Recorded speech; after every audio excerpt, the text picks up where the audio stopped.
Hello বন্ধুরা, এই ভিডিওতে আমরা দেখাবো আপনাদের কোন দেশের কাছে কয়টি নিউক্লিয়ার সাবমেরিন আছে সেটা আপনাদের সামনে তুলে ধরছি। প্রথমেই আছে আমাদের ভারতবর্ষ, ইন্ডিয়া। ইন্ডিয়াতে নিউক্লিয়ার সাবমেরিন আছে মাত্র 2টি। এরপরে আছে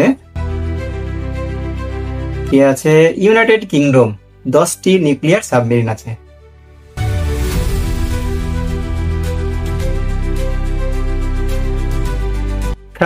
ফ্রান্সের কাছে 10টি নিউক্লিয়ার সাবমেরিন আছে। এই সাবমেরিনে নিউক্লিয়ার বোমা, অ্যাটমিক বোমা এগুলো থাকে।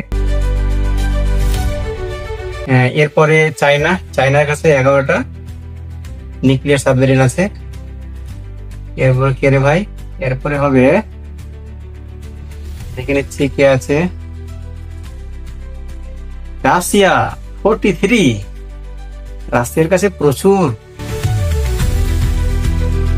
এরপরে আবার কে আছে,